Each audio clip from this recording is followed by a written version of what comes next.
Are you fascinated by the world of cybersecurity, but often feel like being successful in the field is like climbing a massive, impenetrable wall? Like you need some kind of secret code or superhuman strength to even get your foot on that first foothold? Well, it's time to grab your gear and get ready to climb because you've tuned in to Scaling the Wall, the podcast that breaks down the cybersecurity journey into manageable steps. I'm your host, Will Brooks. Each week, I'll be your guide as we talk to the real people who are living and breathing cybersecurity every single day. We'll hear their stories, learn from their experiences, and gather those golden nuggets of wisdom they've picked up along the way. No jargon, no hype, just real talk about what it takes to build a successful career in this exciting field. So whether you're a student just starting out, a career changer looking for a new challenge, or a seasoned pro wanting to stay ahead of the game, listen in as we scale the wall of cybersecurity together.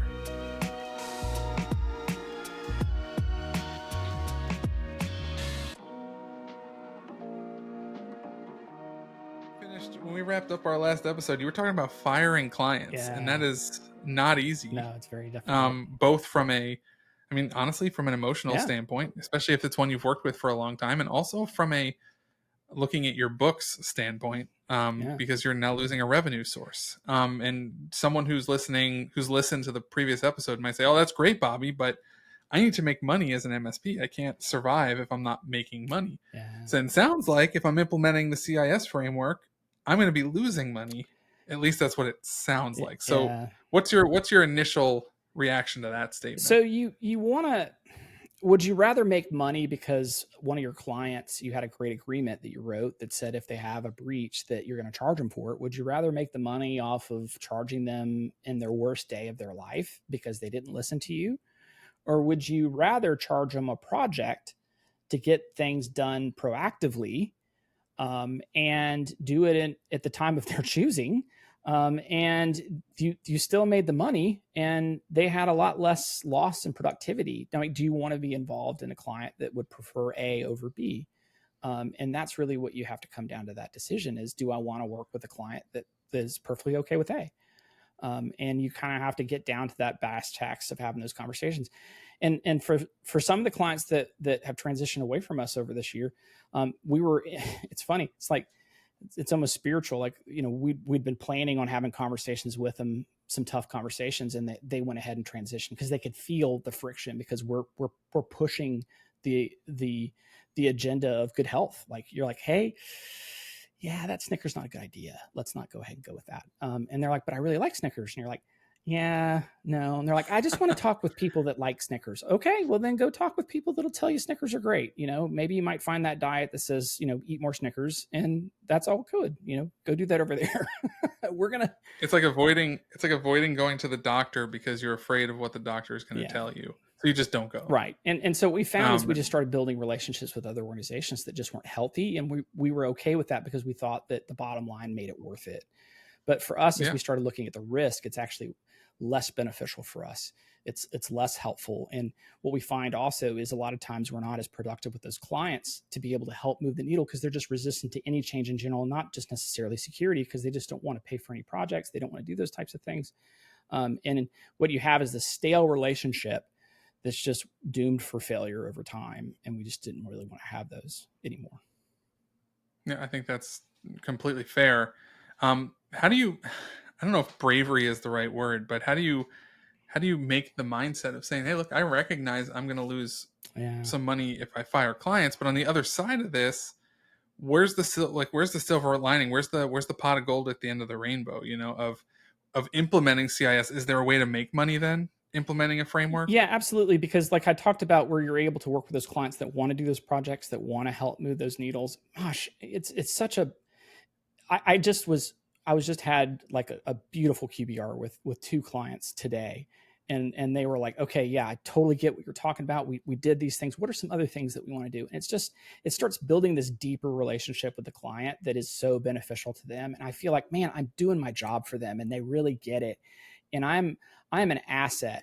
I am meat on the bone, not fat. Like, I am here providing a valued service for them. And they are gladly paying my monthly fee because they see the return on that investment for them. But it goes down to a deeper fundamental level of you've got to know what your agreements are profitability wise. This is where a PSA tool is so critical. And we're kind of shifting gears a little bit more to the financial aspect of it.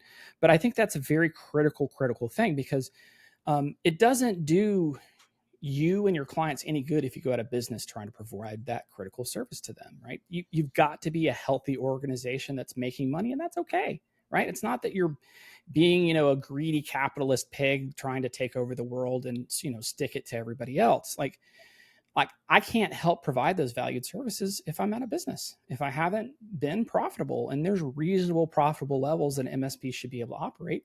You're doing business with organizations that have the same mindset. They need to be profitable too, right? So they should be able to get what you're trying to accomplish, and they shouldn't begrudge you of you trying to operate like they are wanting to as well, right? I mean, that makes sense. Right.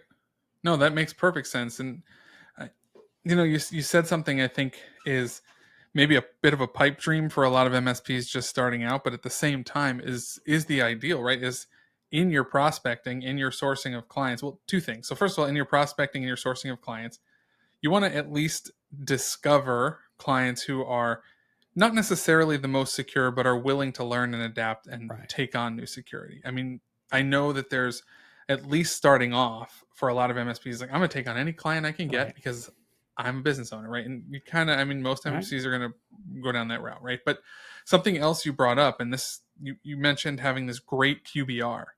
I said, I had a great QBR with 2 clients, right? And just the way you said that, and the way the approach to a QBR is that you weren't just going in and saying, well, here's your quarterly business review, let's talk about everything you have, but that there is a layer or a level of a personal connection to these people. So you're not inserting yourself into their life just to make sales. Right. You're not going in just to have conversations every time you need to implement a new control, but you're actively invested as part of their business and the survival of their business. And I think that, at least to me, that creates an additional layer of, oh, well, when Bobby talks to me, it's not always a sales pitch. Well, if think about it, just taking the doctor analogy, right? Your doctor's there to make sure you have good health. They wouldn't begrudge you of that. And their plan, hopefully a good doctor's plan, wouldn't be able to keep you under their thumb of some type of reoccurring something so that they can make more money off of you and milk you that way. That's not the right way.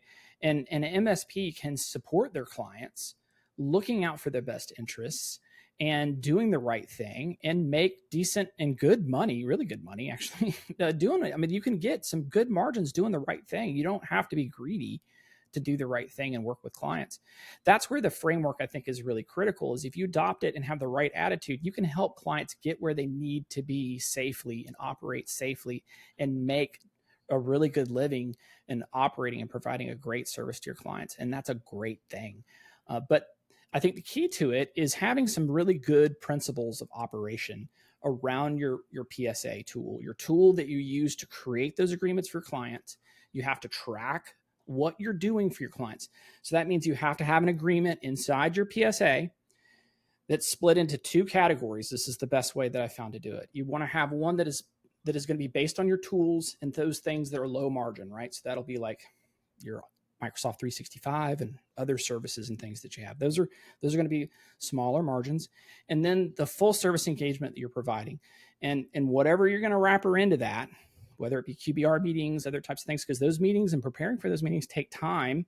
And if you're including that in your agreement, you need to bake that time in so you can track that profitability. And so once you do that, then you can kind of see, okay, as I've tried to implement these CIS controls, it's hurting me. It's killing my agreement. It's destroying my business trying to help them. How can I do that? Okay, well, we need to make that a project. We need to move that over to this other side. We can't do that as part of our full service agreement. But these things seem to be going really well. We've changed some.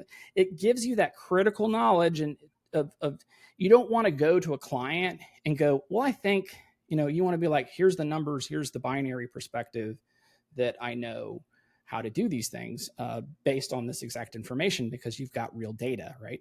So that's where that knowing that profitability, because then as you start to implement those different CIS controls, you can kind of see what's going to impact either negatively or positively the profitability of what you're doing for your clients. And then you can move them appropriately however you want to in the project. You could maybe even, next year say, okay, well, we need to add some additional costs to do these types of critical things, and we just want to roll it in. There's plenty of MSPs that are like, you know what, we're gonna do this, we're gonna do this and this, and we're gonna do it for all of our clients, and we're just baking it into ours, and it's gonna go up, and this is what we're gonna do. And if they don't like it, we can just talk about it, but hopefully they'll be fine with it. But we're doing it. That's okay. This seems to me like this is where we're at that crucial moment where you're taking your business. Well, you're not just an MSP who's just happens to be doing security work for clients. You are a business owner, and you have to make business decisions, and that requires data. It requires tracking that data and analyzing that data. And if you're not organized around those things, I mean, your example's spot on. Like, every time I try to push these CIS controls, it isn't going well except for this area when I have this type of conversation. So how can I take this, which isn't going well, and implement some of that into how I'm having this other conversation? And you start to strategize and analyze, and you take on all these additional pieces that are going to help you as a business owner in the long run. Are there ways to now if we were to take this to CIS specifically, are there ways to implement something like CIS, a framework or something like that, and not I guess what we just talked about was a lot of manual effort stuff, like, hey, I need to track this, and I see this. Are there like any sort of easy button ways to implement CIS for clients, or is this a lift? Like, are we asking clients, hey, aren't asking MSPs, hey, you know what, this is going to be a lift for your MSP, but it's worth it? Yeah, I think the smart move is not to find what is going to be perfect now. Mm-hmm. Follow what I'm saying here. I promise it's going to make sense in a second. Like if you are like, what is perfect, right? You're always going to be chasing that for your clients, and it's never going to quite work out. What you have to do is, what's the mature process that I need to have to always stay on the curve to move the needle for the client that needs to be? That's what you need to focus on. So if you can get that process down to where you're like, okay, for us, what our process is, we want to have it down to like a very bite-sized morsel of 4 or 5. We have the whole map that we want to, but we're having the chunks that we want to do with the clients. And then we're measuring the profitability as we're doing that to make sure that we're not blowing this whole thing up as we're trying to move the client. If we have to adjust some profitability, do some things, we do that. But our goal is to keep the client high on that tree of the bear at the bottom of the base trying to swat at you, right? You want to be at the very top, and the other people that aren't doing what they need to, they're the low-hanging fruit, and those are the ones that are going to get eaten. You don't want your clients to be on that list, right? You want to move them up the tree as high as possible. And to us, that's the process that makes sense, and that's the process we've just put on rinse and repeat. And it's just helping us move the needle for our clients continuously. And what that process now does is it helps us to continually refine how we're doing it, but the process isn't really refining. It's just how we're actually implementing it, because it's helping us stay on top of the evolution, if that makes sense. Does that make sense what I'm saying? Yeah, no, it makes perfect sense. I mean, very few clients are going to be unicorns, right? There's very few clients you're going to go up to and say, this is implementation group 1 and this is implementation group 2, and I want you to do all of it. And they're like, whatever you need, Bobby, just do it all. Right. I mean, that's the unicorn. Yeah, that'd be great. But it's not realistic. Right. I know I mentioned on the previous episode how I did the talk for those charter schools, and they were like, how are we supposed to implement all this stuff in like a day? And it's like, well, you can't. You don't have the money for it in your budget.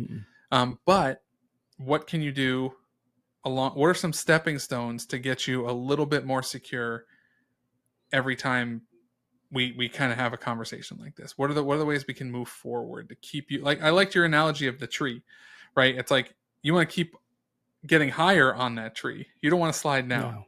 And the weird part about cybersecurity is that if you don't move, you actually are sliding down. You're right. Right. And that's the biggest challenge, is if you're not moving that needle at all, that needle's actually going down. It's weird. Doesn't make a lot of sense from a physics standpoint, but that's how it works. It's a reality. So yeah, that's reality. So because you're fighting a battle of, they're getting smarter and finding different ways of doing things, and we have to do the same thing. And so, if you don't know how to return that serve, you're going to get aced a lot in a not a good way. That's a bad day. Yeah, no, absolutely. So what would you say from a budgetary standpoint? I mean, you brought up that you kind of have this moving the needle process. When you look at CIS specifically, is there a here's a place you can get started without breaking the bank that you would kind of toss up to an MSP who's just looking to start this? Yeah, I think the first thing you would want to do is know how to be profitable providing the services safely for you. Like, as far as in how can I do CIS safely and not blow up my company and the profitability of servicing our clients. And if you can do that well and you're not negatively impacting your business and all your people don't want to quit, then build some good maturity processes around that. Once you've done that, then it's like, okay, how am I going to try to roll this out to my clients without blowing up the agreement? What kind of maturity process can I build around that is easy for them to consume, that I can slowly move the needle for them? And it's not, like you said, something that you're going to be able to get them to in, a week. It's a process that is going to take time. And that it's a marathon that you're going to do, and you continually move that needle. And what you're going to do is you're going to have a deeper relationship with the client. They're going to see the value of what you're going to do. You're going to make money doing it. They're going to be making money because they're going to be safer. They're not going to be that other company that, got breached because they're following the right processes and practices. You can still do things right and get caught. There's plenty of companies that have. But what's your IR plan? Do you have a good IR plan? Or do you have a good process to stop the bleeding? If your idea of that is, well, that would suck, then you've planned to fail, right? You've got to have some good things. And that goes back to your controls again about the maturity of how you do it. It's just, there's so much spidering connectivity that it requires a lot of maturity to do it well. So that's why you got to start with yourself first and build that over time. Don't try to provide this to your clients right off the break. If you're not doing it yourself really well, you're going to be doing them a disservice. You really need to focus on yourself first. It's fantastic advice, Bobby. Thank you so much for being on this show. I think we learned a lot about the CIS framework. It's great. It's fun. One more time, where can people learn more about what you do and who you are? Yeah, hit me up on LinkedIn. I'm really passionate about sharing my perspective of how you can kind of do this and learn. I've learned so many ways of how not to do things. I'm always an advocate of trying to help share, but it's just my perspective. I have no guarantees of what I'm saying is going to be the monopoly on right. But hit me up on LinkedIn. Also, we have our Climbing Mount CMMC podcast where we talk about us as a managed service provider or on our journey to get level 2 certified in CMMC. So anyhow, that's where you can hit us up at. Scaling the Wall is brought to you by FifthWall Solutions, a cyber insurance company that partners directly with MSPs to make cyber insurance more accessible to their clients than ever. Check us out at fifthwallsolutions.com/MSP. If you like what you heard today, leave us a rating on Apple Podcasts or in the Spotify app, and be sure to subscribe so you don't miss any future episodes. Thanks for listening, and we'll catch you next time.